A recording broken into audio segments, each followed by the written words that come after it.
Salut tout le monde, bienvenue sur la chaîne YouTube du web magazine levélourbain.com.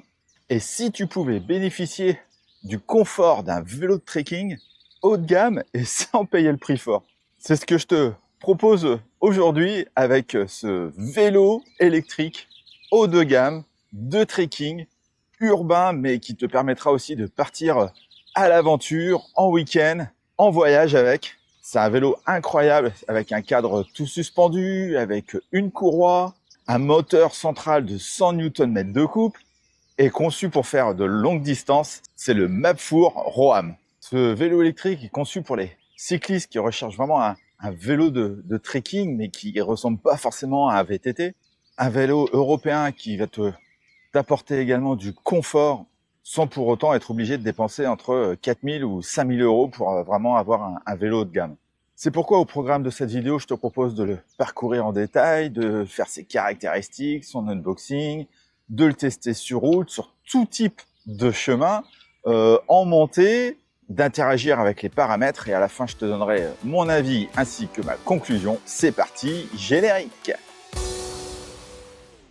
Comme je le dis au début de toutes mes vidéos, sache qu'elles sont toutes chapitrées dans le player YouTube ci-dessous et dans la description. Tu peux retrouver tous les chapitres de cette vidéo et c'est ce qui te permettra d'accéder plus rapidement à une information que tu recherches. Alors si tu trouves ça intéressant, n'hésite pas à liker. Bon, histoire de savoir à qui on a affaire, je te propose de commencer par ses principales caractéristiques et il y en a pas mal. Donc déjà, ce Mapfour Roam est un vélo de 20 pouces qui existe en deux versions. Tu as une version ST, un peu col de cygne, avec un enjambement facile, donc ce qu'on appelle un cadre bas, et une autre version qui est cadre haut, qui conviendra plus facilement à ces messieurs. Aujourd'hui, je teste le modèle ST, je trouve ça vraiment plus sympa, c'est plus facile à enjamber et c'est vraiment mieux pour ceux qui ont une mobilité réduite, ce qui n'est pas mon cas. C'est un vélo avec un moteur central et disponible en deux couleurs, en bleu nuit et gris sidéral. Pas mal comme nom. Il conviendra pour une personne entre 1m65 et 1m85, pouvant peser jusqu'à 120 kg, ce qui est tout à fait raisonnable et dans la moyenne pour ce type de vélo. On a un cadre en aluminium 6061 et sur ma balance, le vélo pèse 34 kg, ce qui en fait un bon gros pépère. Mais pareil, vu les composants, vu tout ce qu'on a sur ce vélo, les porte-bagages et autres, c'est un poids pareil, c'est un poids normal pour ce genre de vélo. Heureusement qu'on a un cadre en aluminium. On est en août 2026 et le vélo est actuellement au prix de 2599 €. Alors oui, c'est un sacré budget, mais là on est sur un vélo haut de gamme de trek, sachant que les concurrents de ce type de vélo, ils sont plutôt à 4 000, 5 000 €. Et là, faut en profiter parce que normalement, il est à 2799 €. En prime, du 5 août au 3 septembre, tu as 90 € offerts d'accessoires. Donc ça, c'est vachement bien aussi si tu l'achètes rapidement. Et les premiers arrivés, bien évidemment, seront les premiers servis. En tout cas, grâce à mon partenaire Mapfour et levélourbain.com, tu as en plus un code de réduction qui va te permettre d'économiser 200 €. Eh ouais, 200 € en moins sur ce vélo grâce à mon code de réduction. Je te mets le lien dans la description. Surtout, n'hésite pas à l'utiliser, c'est pas rien. Donc, bien évidemment, la livraison est gratuite. Le vélo vient d'Europe. Mapfour, c'est une marque européenne. Et sache qu'ils ont tellement confiance en leur cadre que le cadre est garanti à vie. Concernant sa taille, il fait 154 cm de long, ce qui est pas très long. Il n'est pas compact non plus, mais il est dans la moyenne basse en termes de longueur de vélo. On a des garde-boue à l'avant et à l'arrière en plastique. Le plastique, c'est fantastique et le plastique, c'est toujours mieux que l'aluminium pour les garde-boue, surtout pour un vélo de trekking. Quand tu vas rouler dans les graviers, dans la terre et tout ça, ça fait moins de bruit. Et moi, j'ai peu horreur qu'un vélo fasse du bruit. On a un porte-bagages arrière qui peut supporter une charge de 25 kg sur lequel tu peux mettre des sacoches et Mapfour te propose ses propres sacoches étanches qui sont vraiment bien.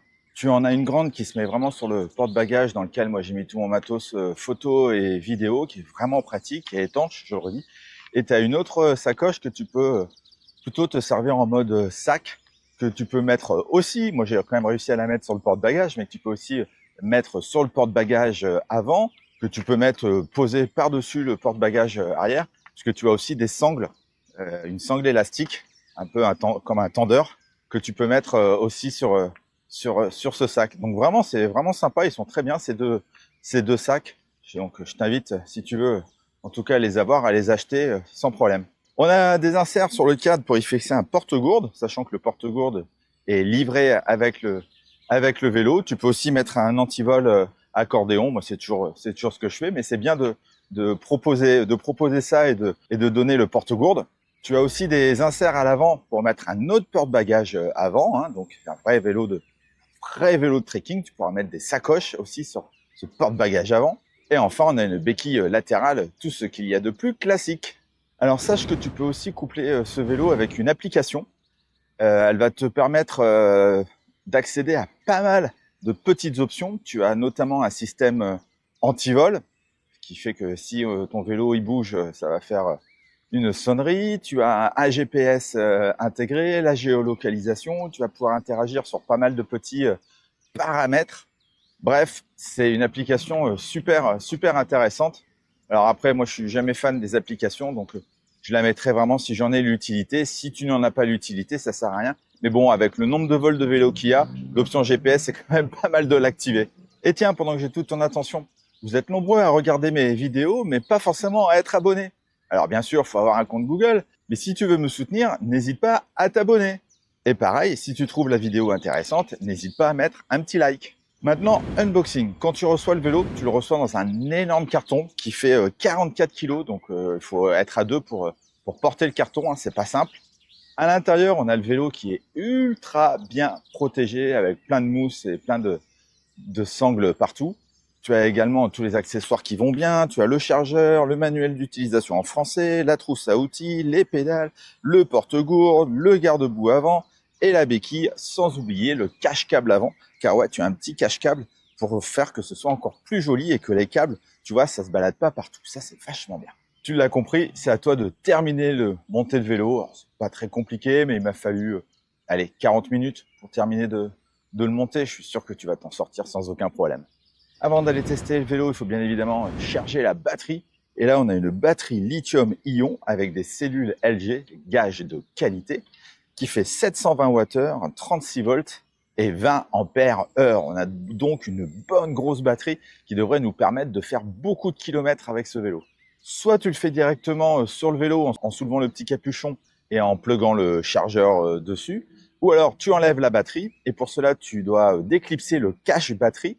Ensuite tu insères la clé, tu tournes la clé, la batterie tombe, mais elle tombe pas complètement, tu as un petit loquet, donc tu tires le petit loquet ensuite et là tu peux prendre la batterie pour la recharger chez toi ou à ton taf. Alors une chose ultra importante, sache que ce vélo est livré avec un chargeur rapide de 42 volts et 8 ampères. En plus, il possède un BMS qui fait que ça va éviter de surchauffer, puisque c'est une sécurité supplémentaire, puisque c'est un chargeur rapide. Mais surtout, dis-toi qu'il te faudra 2 heures pour recharger la batterie. Et ça, c'est super important si tu fais du trekking, parce que tu peux rouler le matin tranquille, et pendant l'heure de déjeuner, tu te fais une petite pause de 2 heures, et tu peux recharger ton vélo pour continuer ton trekking le soir. Donc t'imagines, là le vélo, je pense que vraiment avec une charge complète, après ça dépend, mais tu fais 100 bornes, donc tu peux te faire 200 km dans une journée en faisant ta pause du midi grâce au chargeur rapide. Et ça, c'est un gros point ultra positif pour ce vélo Mapfre Roam idéal pour le trekking et les longues distances. Et au niveau sécurité, attends toujours que ta batterie refroidisse un petit peu, ne la mets pas à charger tout de suite après son utilisation, attends quelques minutes. Et pareil, toujours faire ça sous surveillance, on ne sait jamais, les batteries au lithium, ça peut prendre feu, hein. Donc il faut toujours les surveiller pour pouvoir réagir aux cas échéants. Voilà pour la petite minute sécurité. Passons maintenant au confort de ce Mapfre Roam, surtout le ST qui est là. Donc on a une fourche hydraulique à l'avant, en magnésium, c'est écrit dessus, donc c'est complètement recyclable. Et elle t'offre un débattement de 100 mm, ce qui est vraiment beaucoup, hein. Et tu vois, je peux y aller. Donc elle est réglable en dureté et en rebond avec la petite manette, le petit loquet bleu, ça c'est vraiment super. Et on a aussi un deuxième amortisseur, là c'est un DNM, un amortisseur sur le cadre, qui lui t'offre un débattement de 60 mm au niveau du potin. C'est ce qui fait qu'on a un vélo avec un cadre tout suspendu. Et ça, c'est le top du top, les amis. Concernant les pneus, on a des pneus Kenda, c'est vraiment une bonne marque. C'est des pneus en plus avec une bande anti-crevaison et ils font 27,5 pouces montés sur des jantes à rayons. C'est vraiment des pneus de type VTT, passe-partout, mais ils sont bien gros quand même et bien larges. Donc tu auras une bonne adhérence même dans le terrain gadouilleux avec ces pneus. On a des bandes réfléchissantes dessus pour être vu la nuit niveau sécurité, c'est cool. Ensuite, on a une selle bien large qui fait pas trop mal aux fesses. En tout cas, là, j'ai fait 15 bornes pour l'instant, ça va. Elle a des petits coussinets et sache que le tube fait 250 mm de long. On a des poignées ergonomiques sur ce vélo avec repose-paume. C'est du caoutchouc semi-mou, semi-dur. C'est vraiment un entre-deux. Mais en tout cas, le repose-paume est vraiment bien. C'est ce qui te permettra d'avoir plus de confort avec ce vélo. Surtout puisque tu es en appui sur ces poignées, justement, à cause de ta position de conduite. Et en tout-chemin, ça donne quoi? Le vélo est quand même fait pour ça. C'est un vélo de trekking. Donc, qui dit trekking, dit du tout-chemin, bien évidemment. Pouvoir tout faire. Et là, je suis sur un petit chemin de gravier. Il y a des trous, il y a des cailloux. Et le tout suspendu, c'est vraiment un pur bonheur. Ça fonctionne vraiment très bien. Il me faut ni plus ni moins avec mes 80 kilos. La selle, comme elle est confortable et que j'ai les bons gros pneus, je les ai bien gonflés, mais pas trop non plus. Donc ça me procure une souplesse supplémentaire et les pneus sont vraiment super bien adhérents. Je peux vraiment là sur les graviers me faufiler sans problème. Donc vraiment le test du tout-chemin avec ce vélo, c'est plus que validé et je vais pouvoir m'arrêter. Youhou! Oh là là là là là là. Et là, même sur les graviers, 1 mètre pour freiner. Tu vas voir plus loin le test de freinage, les freins, ils sont dingues. Allez, on repart sur le bitume. C'est parti. Et donc justement, concernant la position de conduite, là, tu vois, moi, je suis un petit peu penché en avant, mais je suis quand même relativement droit parce que je fais 1m80. Mais tu peux régler ton poste de pilotage absolument comme tu veux grâce à la potence réglable en inclinaison et en hauteur. Donc, tu peux optimiser ton poste de pilotage au centimètre près. Et c'est ce qui fait que tu te feras pas mal au dos. Tu auras une bonne position de vélo taf, une bonne position pour faire du trekking et de la longue distance, sachant que bien évidemment, la selle est réglable en hauteur. Parlons du poste de pilotage. On a donc un grand cintre, comme je te l'ai dit tout à l'heure, réglable en hauteur et en inclinaison grâce à sa potence en forme de moustache, légèrement courbé. Donc, ce qui fait que c'est pas un cintre de vélo hollandais, mais il est quand même légèrement courbé vers toi et il fait 68 cm de large. Là aussi, c'est pas très large, c'est moins large qu'un cintre de VTT, c'est ce qui fait qu'en mode urbain, tu te faufiles plus facilement entre les voitures. On a les poignées ergonomiques dont on a parlé tout à l'heure. On a les manettes de frein hydrauliques, les leviers de frein. Donc c'est du Tektro, ils sont vraiment très bien. Tu peux freiner avec 2 ou 3 doigts. On a une véritable sonnette.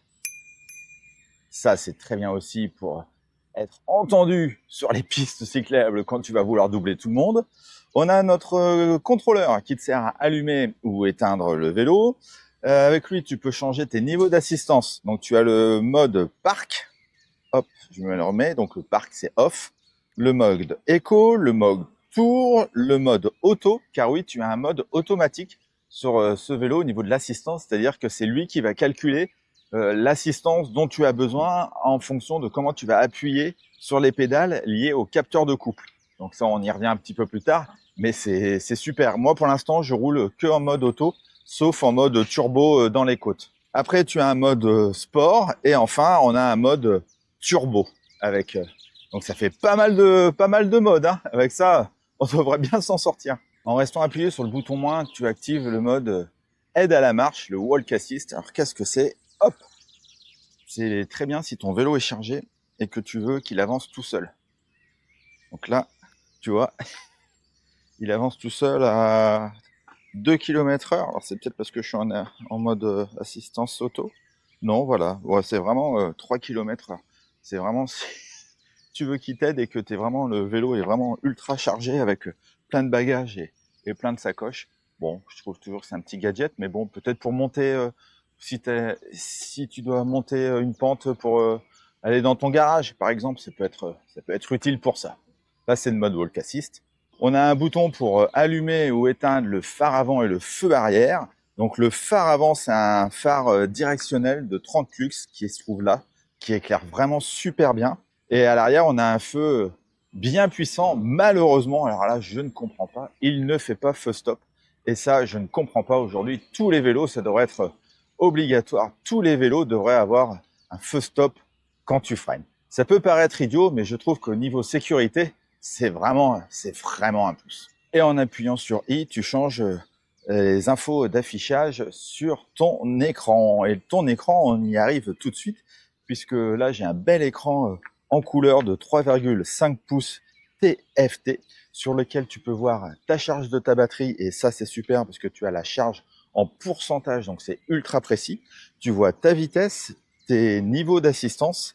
Et donc, justement, en appuyant sur I, tu peux voir ton kilométrage de trip, ton temps parcouru, ta vitesse max, ta vitesse moyenne, et voilà, depuis quand tu roules. Donc vraiment ultra complet, toutes les informations que tu peux retrouver sur ton écran.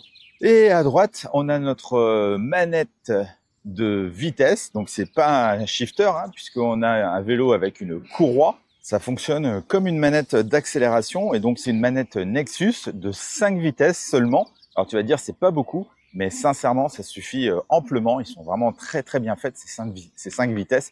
Et ce qui est génial, c'est qu'avec la courroie, ça fait vraiment pas de bruit. C'est vraiment un vrai luxe. Là, on rentre vraiment dans un autre monde par rapport au shifter Shimano qu'on peut avoir d'habitude, et avec une transmission par chaîne. Là, la courroie, c'est vraiment un truc de dingue. Voilà pour le poste de pilotage. Maintenant, on va tester les freins. Et sur ce vélo, on a des freins hydrauliques de la marque Tektro, et c'est des HD R280 à l'avant et à l'arrière. Et ils sont associés à des disques de 180 mm. Allez, je vais aller jusqu'à mes 25 km/h, ce qui va être rapide. Prendre un point de repère. Incroyable. Ça freine, un truc de dingue. J'ai jamais eu un freinage comme ça avec un vélo. Même pas 2 mètres. Incroyable. Les freins sont... Oh, faut que je me souvienne de ce type de frein, parce que franchement, c'est les meilleurs que j'ai pu tester, sachant que j'ai quasiment pas encore freiné avec. Donc ça se trouve, en freinage d'urgence, il faut 1 mètre pour freiner. Sachant que moi, je fais 80 kg, et que le vélo, je t'ai dit, je crois, il fait 34 kg, et j'ai ma sacoche à l'arrière, mais c'est pas beaucoup de poids non plus. Donc le test de freinage, ça, c'est incroyable, ultra validé. Et ce moteur alors, parce qu'on a un vélo électrique, il faut bien que je te parle du moteur. On a donc un moteur central. Ça aussi, c'est un truc de dingue, hein, par rapport à un moteur arrière. C'est ce qui fait qu'on a vraiment un vélo haut de gamme avec ce Mapfoo Roam. On a un vélo homologué. C'est donc un moteur de 250 watts, 36 volts et 100 Nm de coupe. 100 Nm de coupe, c'est vraiment beaucoup. C'est ce qui fait que c'est un vélo qui peut facilement monter les côtes, qu'on va tester juste après.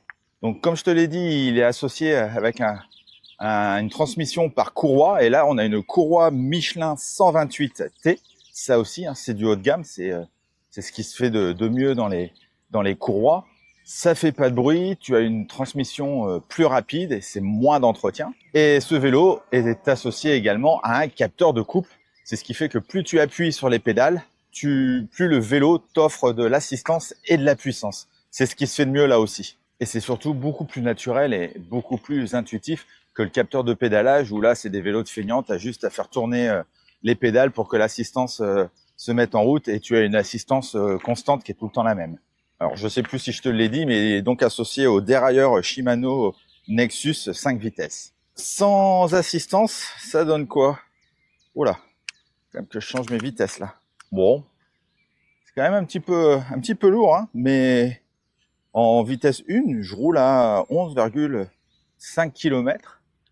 C'est pas fait pour. On a un vélo électrique, c'est pour avoir une assistance électrique, mais bon, quand même.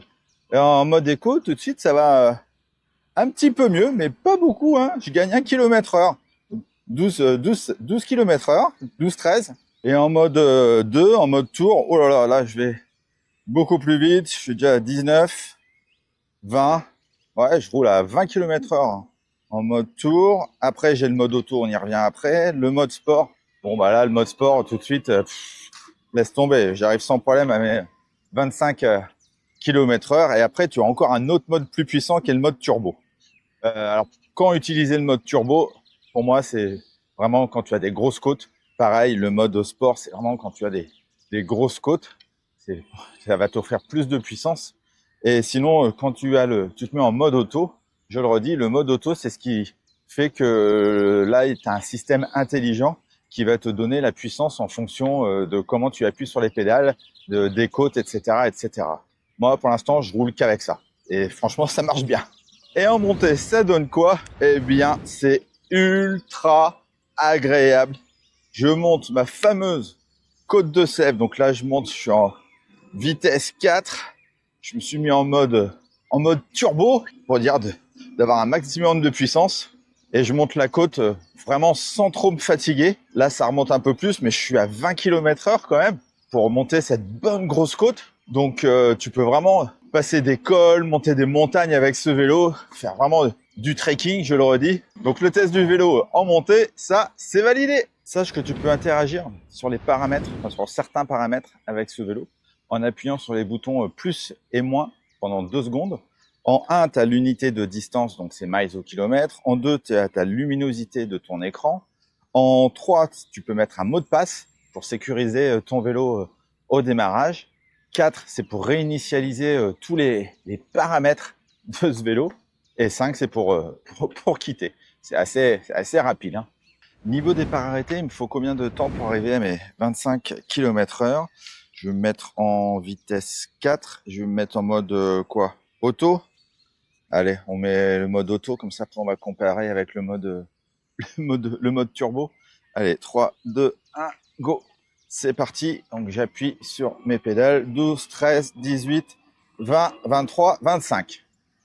C'est pas mal. C'est assez rapide.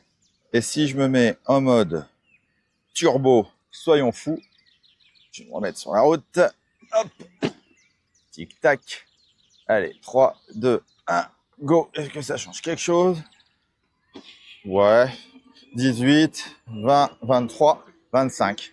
Et qu'en est-il de la réactivité? Il faut combien de tours de pédalier pour que l'assistance se mette en route? Alors là, normalement, capteur de coupe, moteur central, ça devrait être direct. C'est direct. Ça même pas... c'est ultra rapide. Tu as donc un vélo qui va vite à 25 km/h et ultra réactif.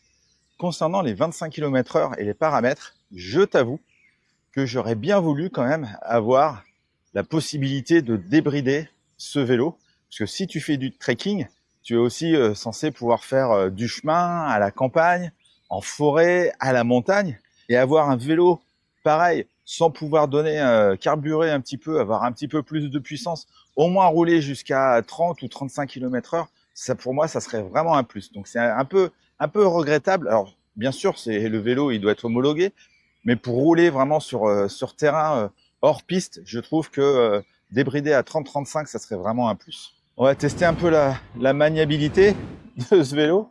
Donc comme tu peux le voir, la maniabilité, on a un vélo ultra maniable. C'est vraiment super agréable. J'ai l'impression de faire un slalom en ski. Le cintre est vraiment bien, il est réactif. Il n'est pas trop large ni trop petit.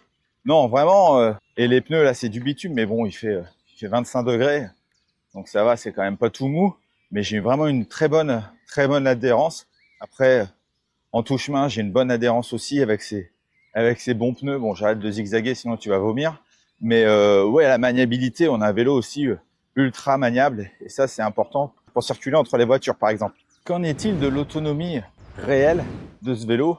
Alors bien évidemment, hein, le constructeur, il te dit que tu peux faire 150 km avec ce vélo, sauf qu'il faut bien lire parce que c'est 150 km en assistance 1, c'est en mode éco. Et si tu fais 60 kg, donc moi déjà je fais 80 kg, et là je roule que en mode auto, et eux c'est que sur du plat, alors que moi le but du jeu, dans la vraie vie, je me tape des côtes aussi.